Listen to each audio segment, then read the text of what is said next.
Does it ever feel like you're a marketing professional just speaking into the void?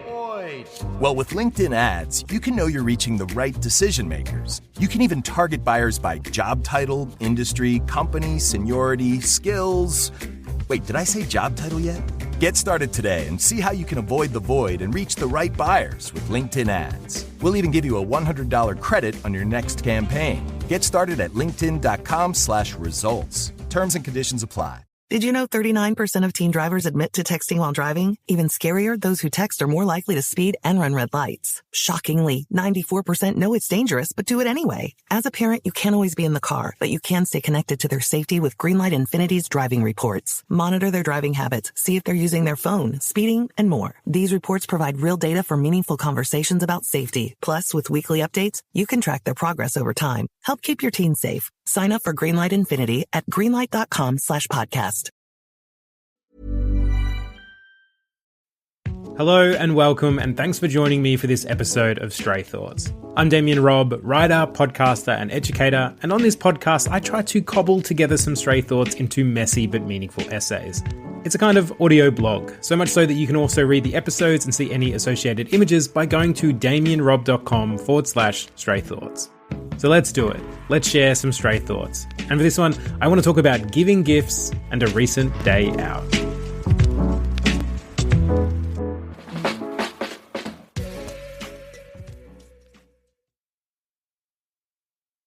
As a kid, I'm sure I gave some terrible gifts. Not intentionally, of course. I just didn't know what I was looking for. I didn't know the process. And there is a process. Giving gifts is ultimately a puzzle that we are trying to piece together, a problem to be solved. Like any problem, it just needs the right blend of observation and creativity to find its answer. But young Damian didn't know that. Young Damian didn't have a friggin' clue. Young Damian also didn't have a lot of money. What he did have was $10 and 5 people to buy presents for. It's Christmas when I was maybe 10 or so we're going back to the mid to late 90s. As a 10-year-old, I didn't have an income or my own mode of transportation, but thankfully I had a mum who provided both of these in her usual organised way. I am one of 4 kids and am the youngest by 7 minutes. My sister is 4 years older than me, my elder brother 2, and my twin brother, well, let's remember back to the aforementioned 7 minutes. Mum has driven us to a shopping centre. In my mind, we are in Morwell, the next urbanised country town over from our own, at a shopping centre called Mid Valley, also colloquially known as Mad Valley, which is more likely a statement about the people that frequent there than the establishment itself. In this memory, we are not just in Mad Valley, but in a store with a bright red and yellow frontage. This store is called the Reject Shop. For those unfamiliar, it is your basic discount store, full of items of all varieties, some branded, some off-brand, all filling the shelves in a systemised way. We enter, the 5 of us, 4 kids and a mum. She hands us each $10, and then we are sent to hunt. We break, each initially taking a different section before we begin to roam the aisles of the store, each careful not to cross paths too often, lest one of the other hunters see what it is you have claimed for them. $2 per present and a child's mind. You can all but guarantee these weren't good gifts. Or were they? It's hard to say, to be honest. While I have no doubt some were rushed and lazy and limited by the price, I also have to assume there were some gems in there, some moments where the right item and the right train of thought meant that even with all the limitations at hand, I was still able to give a family member something they, if not treasured, liked well enough and put to some use. I hope so. But I also suspect I mostly brought my siblings bags of lollies, which exists in a middle ground of gift giving, not unappreciated, but lacking any real thought and with an inbuilt temporariness to the present, the gift card of the kid world. It was my parents who most likely really copped the slop. As a kid, I couldn't fathom what it was that constituted a good gift for my parents, which is a real shame given that on Christmas Day they were the masters of giving gifts, providing not only a mountain of presents that blew my tiny mind, not just with the thoughtfulness but also the abundance and variety. The presentation of the gifts spread out over a couch, filling it up in a way that defied belief was a present unto itself. It caused a rush of emotion so extreme that it's a shock I didn't explode then and there in our lounge room, just go off like a party popper due to every electron in my body vibrating with excitement. So, given this, it's a shame that in return I probably gave them a mug with some lame joke I didn't understand written on the side. Later in life, once the creativity bug had bit, I would occasionally give homemade gifts, which I have to hope contained a little more thought and value. The first of these I can remember is giving my parents each a recreation of a comic character which I had lovingly placed in matching frames. I say recreation because, and I can't stress this enough, these images were not traced. Dad's Snoopy and Mum's Garfield were painstakingly drawn by hand with many erasings and corrections as I strived to get the curve of Snoopy's nose or the lines in Garfield's coat just right. They sat on their respective bedside tables for years, and may well sit there still. As an adult, my required gift giving has dropped. I don't necessarily have as many people around me I need to give presents to. I don't have kids, and so I've yet to fully experience that side of the equation. My immediate family will still get one, but usually only if they've planned a gathering of some kind. I will, however, order something from overseas for the family that lives there, since their gatherings are a little too far for a weekend. Then there's Holly, of course, and there are the scaredy boys. Buying gifts for friends has never been a big part of my life. As a kid, this act was usually left to mum whenever I would go to parties, and as a teen, I never had the money. It also seems to me that whether you give gifts between friends or not is entirely dependent on the individual friend group. For my group of high school friends, it has never been a thing. Big birthdays, sure, and the occasional bottle of something if you happen to see them on the day. But that was far from a guarantee, as I suppose mostly we all see birthdays as a family occasion. Otherwise, our celebrations with each other were just being together when we were together, and not birthday specific. For Holly and her friends, it is very much a thing. Birthdays for them are for friends as much as family, and so with that came presents. The higher percentage of this particular friendship group were all born in the first few months of the year, and so Holly's bank balance, especially as a poor uni student or entry-level worker, always took a hit at this time. Even now, when partners and family and work means they don't always catch up for birthdays, they'll still usually send something by post. Flowers, something sweet, alcohol of some kind, a physical representation to say, I'm thinking of you. The funny thing about gift giving within a friend group, however, is that it only takes one to get the whole thing rolling. For my Scaredy Boy friends, Sean and Tom, who I do a podcast with, unsurprisingly called Scaredy Boys, it was Sean who got things rolling. He is a prodigious gift giver, guaranteed to give you something on your birthday, but also just as likely to surprise you with a thoughtful something or other just because. In fact, he did such a good job of supplying Tom and I with thoughtful birthday presents in the early days of our friendship that I think both of us immediately realised a bar had been set, and we had best do our best to reach it. And now we do. They are the only friends I really buy presents for, and thankfully for me, it is a task I find very easy. We have many shared interests and hobbies, and so all I really need to do is go shopping for myself, and then be willing to hand the item over on the day, resisting the urge to keep it. Even still, as some of the few people I buy presents for, I find myself planning their gifts. Having a small radar out for something particular to them and their sensibilities so that when it appears, it sends off a ping and I make a note of it. That radar is an important element of gift giving. I think it's the key to the whole thing. It's an unconscious searching, an awareness of a thing even if you don't fully know the shape and function of it. It allows for a more thoughtful and stress-free gift-giving experience, as when done right, presents for your loved ones will have been bought weeks to months in advance, and not just some desperate scramble at the end where you convince yourself of any old piece of tat just to have the whole thing done with, the adult equivalent of going to the reject shop with $10 in your hand. I like to think my radar is pretty good. For the people I know I will give to, it has a time-dependent scan, usually increasing in its strength in the months closer to their birthday and Christmas. But generally, it's also on all year round. I have a box in my bedroom where I store these pre-purchased gifts. It lives on the upper shelf of my wardrobe, the one that's high and hard to reach.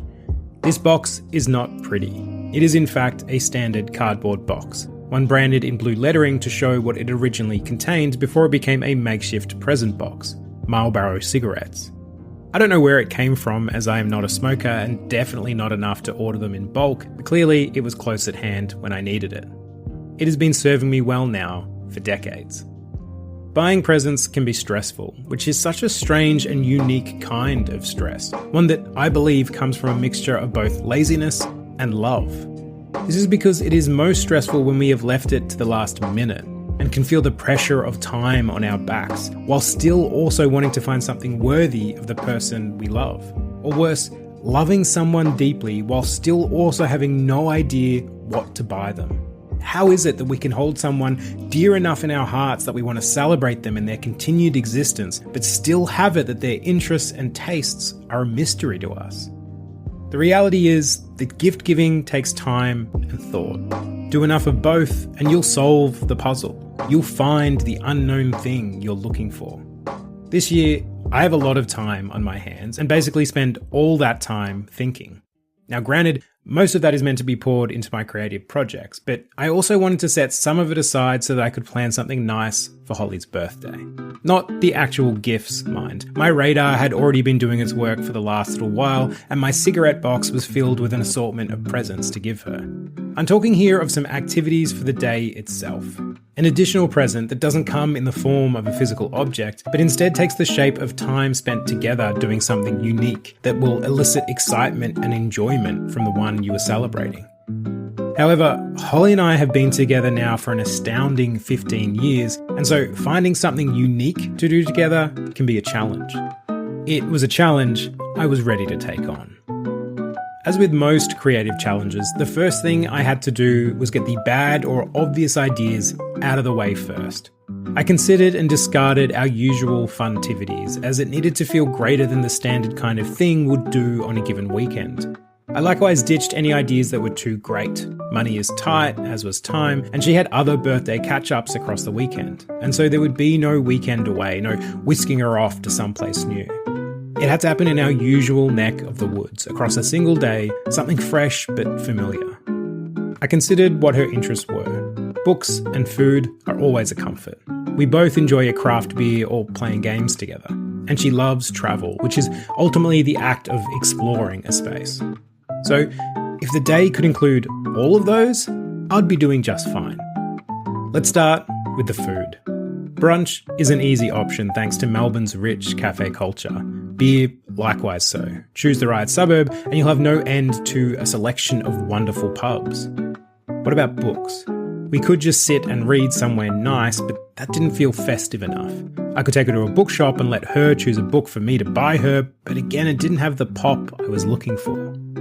A couple of years ago, we were in Bendigo for a weekend.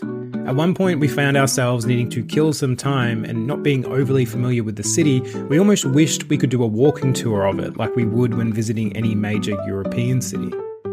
Instead, we came up with our own way to tour the city, visit all of its op shops or charity shops, with the direct purpose to scrounge through their book sections and hopefully find some winners. It worked wonders. By the time we were done, we had a handle on Bendigo CBD and an armful of books to one day read, and had fun doing it. That was the pop I was looking for. It included exploring and hunting and books, and who knew what other treasures we might find. The idea was coming into focus. We would go for brunch somewhere, then visit a number of op shops, ideally all within walking distance of each other, and then beer. During my time running the adult programs at Story Studios Australia, I ran a dozen or so writers' pub crawls, which are pretty much exactly what they sound like, a pub crawl with writing. They were always brilliant. I would lead a handful of writers to 3 different pubs, with an hour spent writing at each one, and I would provide a number of prompts or writing challenges across the day. Inevitably, by the final pub, there was not a lot of writing going on. Instead, it was all chat between an initial group of strangers who, through the combination of shared interests and alcohol, were fast becoming friends. So, why don't we follow the op shop crawl with a pub crawl? Again, it would be great if these were all within walking distance of each other, so we could spend the whole day exploring on foot. I liked this, but I had one more idea, again stolen from those writers' pub crawls. Occasionally, at the start of those, I would give all the writers a bingo card, a list of things to hunt down and find throughout the day.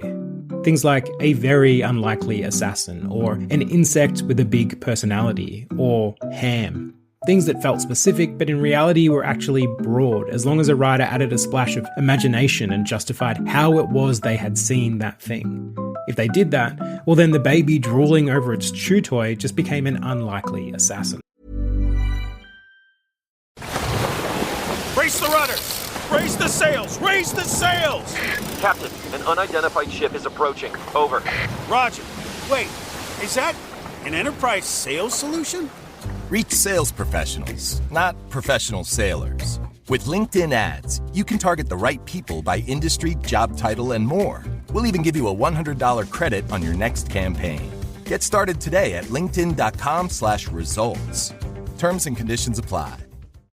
With McValue at McDonald's, you don't just get deals on the drinks. You get deals on McDonald's drinks. So when you're breaking a sweat, embrace the chill without breaking the bank. And when your crew is running on empty, keep your wallet full while refreshing the squad. Ace the vibe check with drinks like lemonade, frozen Fanta Blue Raspberry, or any size drink for just $1.49. Limited time only. Price and participation may vary. Cannot be combined with any other offer. Ba-da-ba-ba-ba. Did you know 39% of teen drivers admit to texting while driving? Even scarier, those who text are more likely to speed and run red lights. Shockingly, 94% know it's dangerous but do it anyway. As a parent, you can't always be in the car, but you can stay connected to their safety with Greenlight Infinity's driving reports. Monitor their driving habits, see if they're using their phone, speeding, and more. These reports provide real data for meaningful conversations about safety. Plus, with weekly updates, you can track their progress over time. Help keep your teens safe. Sign up for Greenlight Infinity at greenlight.com/podcast. I created a similar list for Holly and I to find, and with all the wonders and oddities that op shops have to offer, I had no doubt we would complete the list. I next made what was initially a PowerPoint that I could give her to inform her of our day of activities. I'm a bit of an amateur graphic designer, and so I began mocking this up on Canva. As I was doing so, I saw a little button off to the side that read, "Get it printed with Canva." That was interesting. I clicked the link and found that I could get it printed as a rather smart-looking booklet. Unique, definitely, and it would provide an artifact of the day, which I liked. I redesigned all the pages from landscape to portrait, and we were away. The booklet contained a cover page, a page telling her where we'd be getting brunch with a photo, address, and time, a page listing the op shops we would be visiting, and another with a list of things to find on our scavenger hunt, a page with the details of our pub crawl, and then I needed one more page to give it an even amount. I decided to make it a page to jot down any thoughts for the day. I clicked print and was told I did not have enough pages. The website needed a minimum of 8 to print a booklet, and I presently had 6. That was a pickle. I pondered how to fill it out, and in so doing, found the missing piece to this whole equation I didn't even realise I had been missing. A few months prior, I had seen a kid's camera on the internet. Well, it was marketed for kids, but upon seeing it, I wanted one. A small and colourful case, a bear's face on the front, and it printed the photos in black and white using heat printing. Think a low-cost Polaroid that doesn't actually use any ink. It was awesome. I had no reason to buy it, and so with reluctance I resisted its siren song. But now, what if I brought Holly and I each one of the colourful cameras and our scavenger hunt became a photo scavenger hunt? Missing piece found. I immediately jumped online and ordered 2 of the cameras, one green, one purple. I then changed the notes page to a photos page and added 2 more. Rules. I needed rules. For the photo scavenger hunt, when you found the thing in question, you had to get a photo of yourself with the thing in question. If that drooling baby was your unlikely assassin, well then you can't tick that one off until you pop a selfie with it. Print that booklet. I was excited. The excitement you feel when you know you have a gift the receiver is going to enjoy. When the process has worked, when the puzzle has been solved, when you have found the thing you're looking for. I practically waited by my mailbox for the cameras and the booklet to arrive. They did so with a few days to spare. The booklet looked great, and I had to play with the cameras to charge them and ensure they worked, and was shocked by how good they were. My beautiful idiot didn't know what she had waiting for her. Her response was as I hoped. Delight and excitement, and equally as taken by the kids' cameras as I was. It is funny just how enamored we both were by them, and truthfully still are. While obviously we have thinner, sleeker devices in our pockets at all times that can do what these kids' cameras can do and much better, both in resolution and by the fact our phone's photos are in colour, but there was something about the practicality of these cameras, the physicalness of them and the photos that felt both wonderfully nostalgic and futuristic. In many ways, I don't think it was us that was enamored by these products, but our inner children. We both commented on how if we'd received these as kids, it would have blown our tiny minds, and we likely would have taken terrible photos all day long. Being able to once again feel that thrill at having an object that is yours and that you can ultimately create something with drove the nostalgia. The futurism came from the fact of just how easily I was able to purchase them, the sad cheapness and disposability of these products, and that they are just one of an endless amount of things you can catch in the sea of internet shopping. They also came with a lanyard you can attach to the sides of the camera, and so I pressured Holly into wearing it as a colourful and chunky necklace. She made it look good. Booklet given, camera received, we packed a bag and were off to explore a suburb not too far from our own, Thornbury. I have passed through Thornbury many times since moving to Melbourne, but I've never really stopped and seen what it had to offer. I have done with the adjoining suburbs, but realised Thornbury has sadly always been missed. Thankfully, in researching for this gift, I discovered it was home to a bevy of bars and pubs, numerous op shops, and a number of choice cafes to choose from. In other words, it was perfect for our day's outing. A bus and a short walk saw us to Little Tienda, a Mexican and Southern Californian-inspired cafe where we wanted to eat everything on the menu. It's one of those cafes you see often in inner-city Melbourne that doesn't hide the fact that it was once just a regular house. The main seating was in a covered courtyard beside the building, and it felt like we were just sitting in someone's admittedly tastefully decorated backyard. I am always charmed by these kinds of places. I love that they wear their history on their sleeves.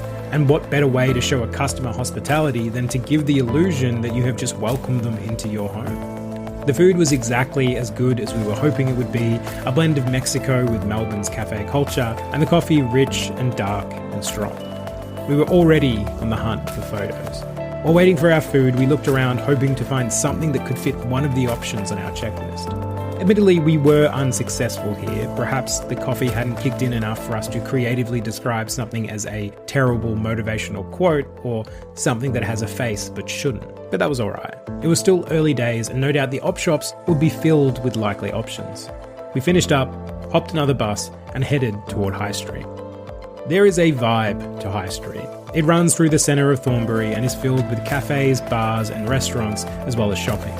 The shopping ranges from regular stores to the more boutique, like vintage clothing stores, record stores, homewares and local art galleries. And of course, op shops. There is a character to High Street. It feels artistic and creative, bohemian. The kind of place people like to hang out and simply stroll around, with the street being home to both heritage-listed sites and more modern developments. It's not as loud as its more trendier neighbours like Brunswick or Fitzroy, but it's lively enough to keep things interesting. We kick things off at Sacred Heart Mission Op Shop, where I was immediately greeted by a crying boy. The Crying Boy is a series of paintings I have some history with. It stems from my aforementioned podcast Scaredy Boys and the friends I host it with. When Tom and his partner Amanda managed to buy themselves an apartment, Sean had the idea that we should celebrate this fact by buying a painting for them. But as we're a horror movie review podcast done from the perspective of cowards, Sean also had the idea that this painting should ideally be cursed. Enter the Crying Boy. I won't give you the whole history of this painting, you can Google it easily enough for yourself, except to say that in the 80s it was briefly believed that prints of a series of paintings all of crying children done by the artist Giovanni Bragolin were responsible for a number of house fires all across England. Or in other words, cursed. So after Tom bought his apartment, Sean found a print of one of the Crying Boys at a vintage store, I went out and purchased it and we both gave it to Tom and his partner Amanda. Then a year or two later, Sean moved house. You can guess what we brought him. So imagine my surprise and delight when upon entering the first op shop of the day to find a crying boy up on the wall looking down at me with those oh so familiar tears in his eyes. This delight was doubled by the fact that one of the items on our scavenger hunt was something that is guaranteed to be cursed. Fucking tick. We wandered the big store, focused mostly on the books and puzzles for actual purchases, but scouring it all to find likely options for our photos. It did take some shedding of self-consciousness to pull a silly pose with some item in an op shop while your partner took a photo of you with a bright and colourful kid's camera, or worse, you tried to take a selfie of yourself, but thankfully, if you're going to do it anywhere, Thornbury was the place to do so. First op shop scoured, we moved on to the next one. And so went our next few hours, exploring the trash and treasures, looking for the weird and wonderful, snapping photos as we walked and talked our way up High Street. The day was hot, surprisingly so for late March, and our thirst was climbing. It was soon to be sated. At midday, we stopped at Carwyn's Cellars. As the name suggests, it is a cellar, with aisles and fridges full of liquors of every kind. However, if you pass through the shop front and out an arched door at the back, you enter a bar filled with seating, old arcade games and posters lining the walls. Behind the bar is a wall of bottles, and in front of it is a row of taps, each with some delicious craft beer waiting inside. We got a table, purchased some beers, and took 2 big and delicious mouthfuls. As we drank, Holly began to paste the photos we had already taken into the back of her booklet. I'd provided her with some double-sided tape as part of her present for just this purpose, and it was nice to see we were already making memories. Nostalgia, it turns out, can happen almost immediately, and already looking at those black and white photos filled me with a kind of warm joy. However, we had far from exhausted our list. 2 that were proving harder than expected were a terrible motivational quote and a piece of rubbish that deserves the Pixar treatment. The quote we thought for sure we'd find in the op shops. There would be some old-fashioned sign with some questionable advice on it, or a piece of clothing with some lame slogan printed on the front. No such luck.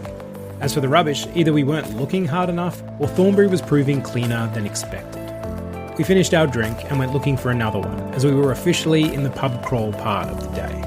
As we walked, we searched, looking for anything that could fulfill the requirements of the scavenger hunt. We saw graffiti and took a photo under it. I saw 2 old men plodding along the sidewalk, talking together, and snapped a photo as my 2 unlikely assassins. At our second bar, the Thornbury Local, I got my terrible motivational quote. Or at least Holly found it, but I snapped the photo. It was a tag on the heavily graffitied bathroom wall that read, "Eat pussy, live long." Holly found her own as we left, a small A-frame sign in front of a dentist with the words, "Only floss the teeth you want to keep," written in chalk. We're getting close to crossing off all the items on our list, and strangely it was the rubbish that was proving a problem. As we made our way to our final bar, Welcome to Thornbury, an outdoor drinking hall that has a rotating set of food trucks inside it, we scoured the street, searching for the one piece of rubbish that had the right joie de vivre. Rubbish that we could project a sweet and comic personality onto, to the point that Pixar could centre a whole film around them. And here is where our scavenger hunt crosses over with giving gifts. The hunt for the perfect thing, the "I'll know it when I see it" object, the searching for something that without these specific parameters and motivations we would never otherwise search for. And in searching, suddenly we saw. The whole day we had been seeing, truly seeing everything this street had to offer. We found insects with big personalities and people that were definitely hiding something. Dogs wearing clothes and cursed objects and everyday items that when looked at in just the right way had a face that could look right back at you. All these things that usually we would have passed by with barely a glance or a thought, but now suddenly they were a treasure waiting to be discovered. On any other day, they would have been unremarkable or unimportant, but it wasn't any other day. It was this day, Holly's birthday. And so for these 2 scavengers, they were remarkable and important and the very things we were looking for. And that was the gift. I didn't really know it when I planned the day, but the most fun came from finding something ordinary, getting excited about it, and holding it up so we could take a silly selfie with the thing. What a treat. The treasure can be created with just the right prompt. That with just a few simple sentences, we could make fun puzzles to piece together and interesting problems to be solved, just as long as we had the right blend of observation and creativity to find the answer. By the time we arrived at Welcome to Thornbury, we still hadn't found our Pixar-esque piece of rubbish. We ordered a final drink and some banh mi loaded fries, and when we finished eating them, I picked up the cardboard clamshell box they had come in, drew a face on the front, and took a photo with it. Holly laughed as I handed her the photo before sticking it into her booklet. One final gift to see out the day. Thank you so much for listening to this episode of Stray Thoughts. And if you'd like, you can find me on socials at damianrob.writer, or feel free to send me an email at damianrob.writer@gmail.com. And if you enjoyed this, leave a review, tell your friends, all that good stuff. Otherwise, I look forward to talking to you next time and sharing some more Stray Thoughts. And until then, keep your eyes open and your radar on for any potential gifts, because they can be hiding just about anywhere.